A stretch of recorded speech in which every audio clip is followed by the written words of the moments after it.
सब जगह जाएंगे, डोरे धागे करवाएंगे, पीर फकीरों के वहां जाएंगे, मुल्ले मौलवियों के वहां जाएंगे, सब जगह जाएंगे, आराम से ले लेंगे, प्रसादी भी खा लेंगे, मान्यता भी कर लेंगे। शिरडी के साईं बाबा को बहुत लोग मानते हो, जिनके इतिहास को 100 साल अभी पूरे हुए ईस्वी सन 2018 में। ईस्वी सन 1918 में इन्होंने शिरडी में समाधि ली थी, ऐसा कहा जाता है। 100 साल इनकी समाधि को पूरे हुए।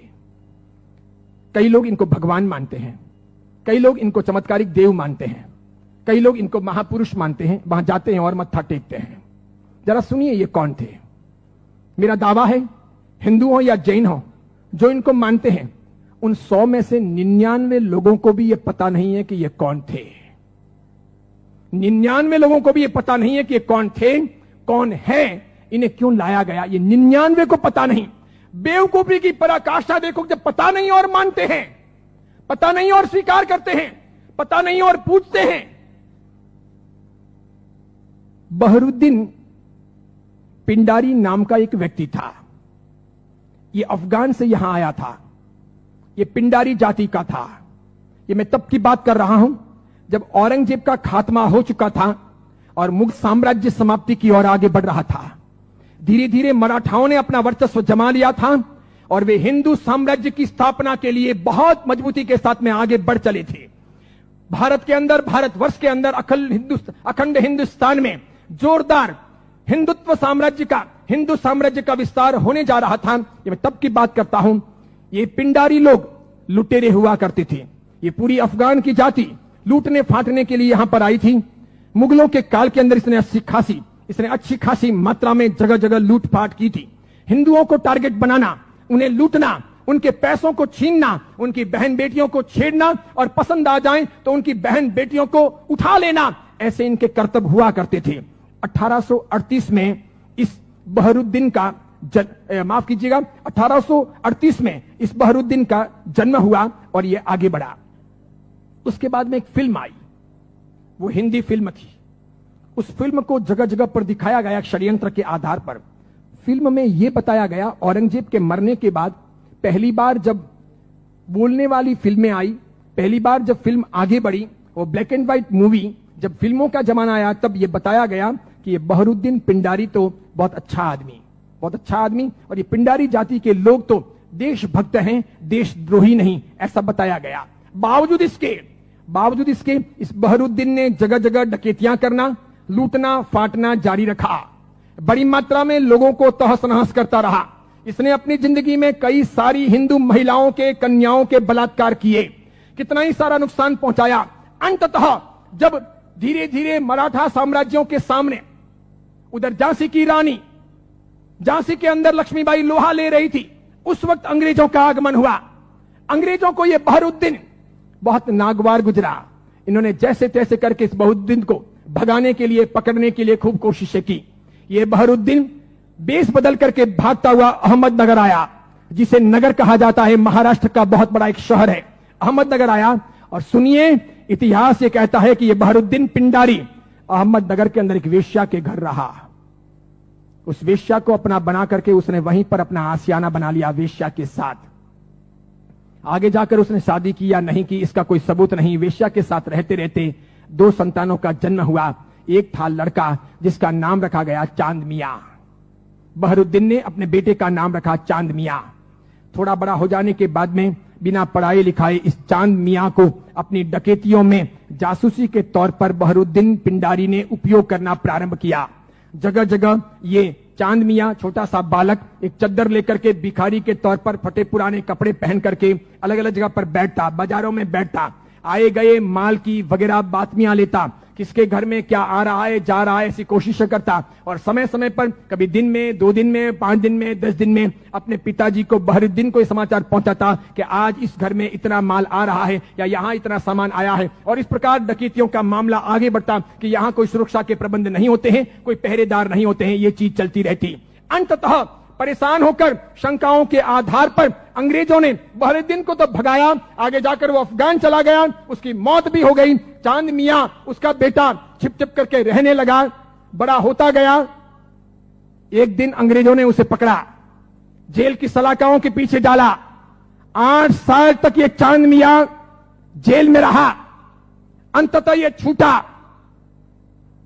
मराठा ताकत के साथ में अंग्रेजों का मुकाबला कर रहे थे। झांसी की रानी भी किसी भी हालत में अंग्रेजों को घुसने नहीं दे रही थी। अंग्रेजों को लोकल गुंडे चाहिए थे इन लोगों के सामने लड़ने और इनको परेशान करने के लिए। चांद मियां ने पैसे लेकर के झांसी की रानी के खिलाफ में अंग्रेजों के पक्ष में गुंडों को इकट्ठा करने और लड़वाने और मगजमारी करने के लिए तैयारी दिखाई। अंग्रेजों ने अच्छे खासे मोटे पैसे चांद मियां को दिए। ये चांद मियां महाराष्ट्र से ठेठ झांसी गया। अंततः अंग्रेजों के हाथों झांसी की रानी लक्ष्मीबाई को मरवाने में इस चांद मियां की भी भूमिका रही। उसके मरने के बाद इन अंग्रेजों ने उस चांद मियां को नवाजा। कालांतर के अंदर एक नया नुस्खा अपनाने के लिए वो चांद मियां झांसी से आकर के शिरडी पहुंचा। वहां सुलेमानी मुसलमानों के साथ में उसकी पहचान हुई।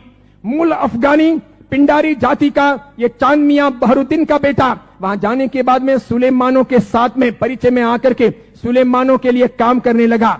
मुसलमानों की ये सुलेमानी जाति षड्यंत्र पूर्वक हिंदुओं और मुसलमानों के बीच के भेद मिटाने और धीरे धीरे इस्लाम का भीतर से प्रसार प्रचार करने का कामकाज संभालती थी। ये स्लो पॉइजन देकर के धीरे धीरे लोगों को मुसलमान बनने के लिए अलग अलग तौर तरीकों से कब्रों पर ले जाने या फिर अलग अलग दरगाहों पर ले जाने, उन्हें बदलने, उन्हें चमत्कार दिखाने के तौर पर परिवर्तित करने का काम करती थी। उनको ये चांद मियां मिल गया। वहां इसके लिए एक मस्जिद बनाई गई। मस्जिद का नाम हिंदू रखा गया, इस्लाम की मस्जिद नहीं रखी गई। लोगों को भ्रमित करने के लिए मस्जिद का नाम इस्लाम नहीं रखा गया, मस्जिद का नाम हिंदू के तौर पर रखा गया। इस इंसान ने अपनी जिंदगी में कभी कुछ काम किया हो, कोई साधना की हो, कोई धर्म चलाया हो, कोई धर्म ग्रंथ लिखा हो, कोई बहुत बड़ा व्यापक काम किया हो, ऐसा एक भी उल्लेख आज तक भारतीय इतिहास में नहीं है। सुनिएगा, यही चांद मियां सुलेमानों के परिचय में रहने के बाद धर्म परिवर्तन करवाने, चमत्कारों के आधार पर लोगों को भरमाने के लिए साई बाबा बनाए गए। इसी चांद मियां का नाम आगे हुआ साई। किसने नाम दिया? सुलेमानों ने। उसके लिए एक मस्जिद बनाई गई। बाद में वो हिंदुओं और मुसलमानों के बीच में सामंजस्य स्थापित करने के लिए फरिश्ते के तौर पर प्रस्तुत किया गया। देखिए आप एक मजे की बात, ईस्वी सन 1918 में इसने समाधि ली। उसके पहले फिल्में जब आती थी तब हिंदुओं और मुसलमानों के बीच का बहुत बड़ा भेद था, बहुत भेद। हिंदू मुसलमानों को पसंद नहीं करते थे भारत में, और मुसलमान हिंदुओं को पसंद नहीं करते थे। मुसलमानों को ईश्वर के नाम से बहुत एलर्जी थी, हिंदुओं को अल्लाह के नाम से बहुत एलर्जी थी। अगर आप थोड़े बहुत भी अपने प्राचीन काल में जाएं, मेरे जमाने के आसपास पहुंचे, ईस्वी सन 60 और 70 के दशक में पहुंचे, ईस्वी सन 1960 1970, और तब के जमाने में जितनी फिल्में आई तो फिल्मों में कहीं ना कहीं अल्लाह लाने पड़ते थे या फिर ईश्वर लाने पड़ते थे। बिना उनके काम चलता नहीं था। इन फिल्मों के आधार पर ही फिल्में हिट होती थी, फिल्में चलती थी। उस समय मात्र लटके मटके लेना, कमर को नचाना, ठुमके लेना और उससे फिल्म चल जाएगी, ऐसा होता नहीं था। उस जमाने का जमाना ऐसा था नहीं कि आज की हीरोइनें चल जाएं, थोड़े बहुत लटके मटके लें और फिल्म रातों रात कम कपड़ों के आधार पर फेमस हो जाए, ऐसा था नहीं। उस जमाने का कल्चर ऐसा था कि कहीं ना कहीं रिलीजियन, धर्म बीच में लाना पड़े। अल्लाह लाओ तो हिंदू नहीं देखेंगे, ईश्वर लाओ तो मुसलमान ऐतराज करेंगे। और देखो मजे की बात, अधिकांश प्रोड्यूसर मुसलमान थे। अधिकांश पाकिस्तान से, सिंध से, पंजाब से और कश्मीर से आए हुए हीरो और हीरोइन ये भी मुसलमान थे। लेकिन नौबत ये थी कि ये मुसलमान हिंदुस्तान के बाजार में अपने असली नाम से चल नहीं सकते, और इसीलिए दिलीप कुमार मुसलमान, उसको अपना नाम बदलना पड़ा। मीना कुमारी मुसलमान, उसको अपना नाम बदलना पड़ा। सुरैया देवानंद से शादी करना चाहती थी, लेकिन मुसलमान होने के नाते स्वीकार नहीं किया गया। पिता ने अनुमति नहीं दी कि हिंदू के साथ शादी नहीं हो सकती, उसे भी अपने नाम बदलने पड़े।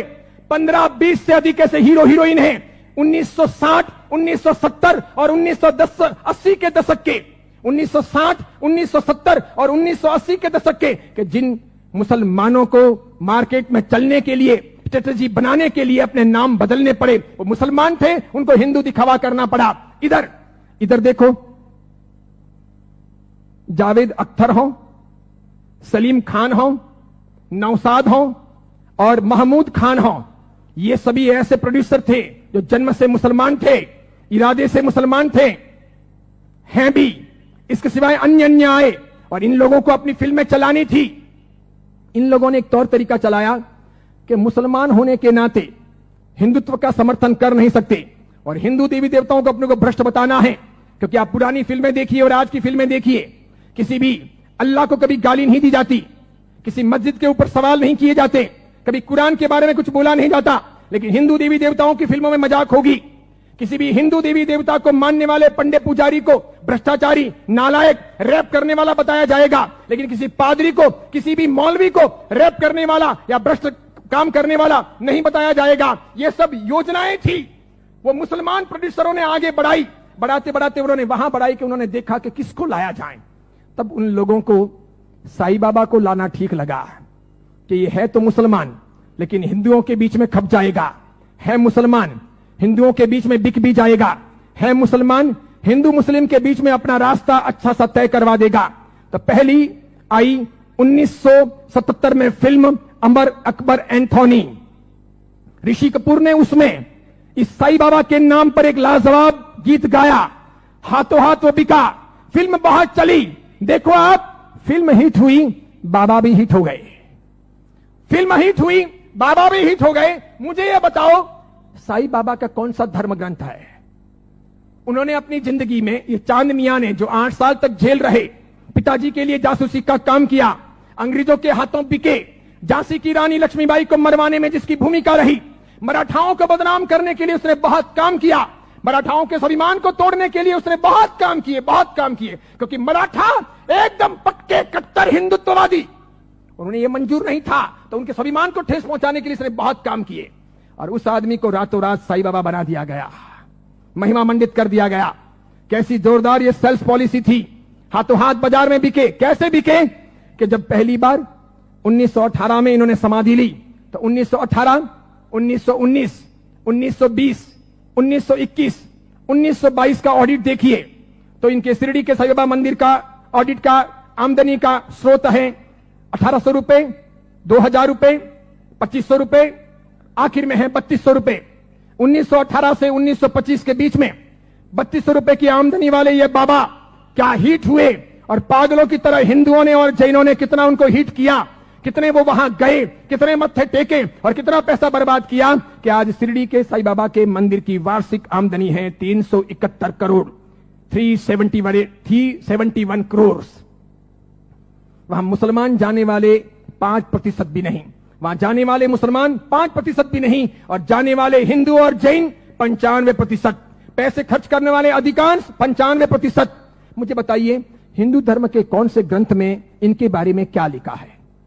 उपनिषदों में, वेदों में, महाभारत में, रामायण में, उसके बाद के किसी साहित्य में कि कभी शिरडी के साईं बाबा होंगे या हुए हैं, क्या वो फरिश्ते हैं, वो कोई अवतारी हैं, वो कोई हिंदू देवी देवता हैं? बिल्कुल नहीं।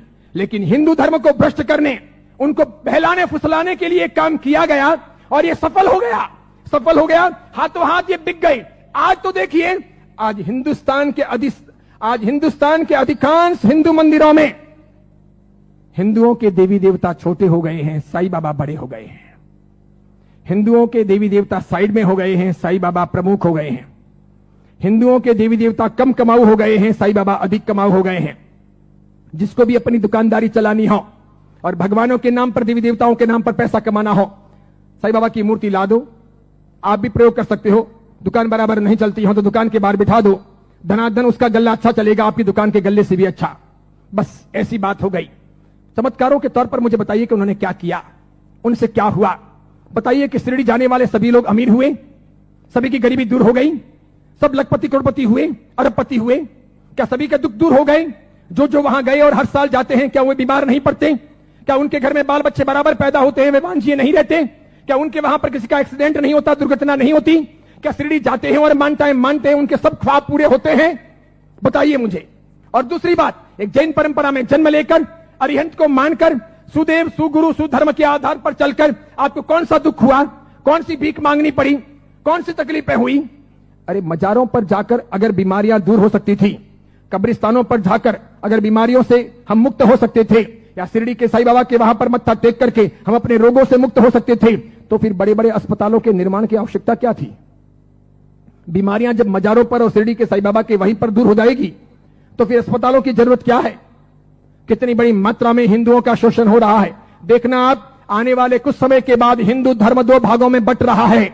आज मैं उद्घोषणा कर रहा हूं, ये बहुत बड़ी भविष्यवाणी है। इन दोनों के बीच में गहरा संघर्ष चलेगा और इन दोनों के बंटवारे में, इन दोनों की लड़ाइयों में दूसरे धर्म के लोग हावी हो जाएंगे। वे अपना रास्ता तय कर लेंगे और इस प्रकार उनका षड्यंत्र सफल हो जाएगा। आगे जाकर के अब दो प्रकार के हिंदू आपको देखने को मिलेंगे। हिंदू धर्म दो भागों में बंटेगा, एक साई भक्त हिंदू, दूसरे सनातनी हिंदू। दो प्रकार के हिंदू आपको देखने को मिलेंगे। एक वे जो साईं बाबा को मानते हैं, दूसरे वे जो साईं बाबा को नहीं मानते हैं। कई सारे हिंदू पंडित पुजारी हैं, कई सारे हिंदू संत महात्मा हैं, उनको भी अक्ल नहीं है। वे भी शिरडी के साईं बाबा के वहां पर जाते हैं और उनको मानते हैं और उनके मंदिर बनाते हैं और उनकी पूजा करते हैं। उनको पता नहीं कि राम का इतिहास है, कृष्ण का इतिहास है, बजरंग बली का इतिहास है, महाभारत का इतिहास है, रामायण का इतिहास है, देवी देवताओं का इतिहास है। इनका कोई इतिहास नहीं। ये हिंदू नहीं, ये साधक नहीं। जैन साधु साध्वी भी शिरडी जाते हैं तो यदा कदा दर्शन करने के लिए वहां चले जाते हैं और कर्म फोड़ के चले आते हैं। कितने बेशर्म होते हैं ऐसे जैन साधु साध्वी। क्यों उन्होंने पंच महाव्रत लिए हैं? क्यों उन्होंने सफेद कपड़े पहने हैं? मैंने कितने ही अलग अलग अपने संप्रदायों के जैन साधु साध्वियों को यात्रा के दौरान शिरडी जाते हुए देखा। वहां जैन मंदिर भी है, उपाश्रय भी है, स्थानक भी है, और उसके बाद में कभी न कभी वहां के श्रावकों को कहकर या अपने चेले चपाटियों को साथ में लेकर वे शिरडी के साईं बाबा के मंदिर में दरबार में चले जाते हैं।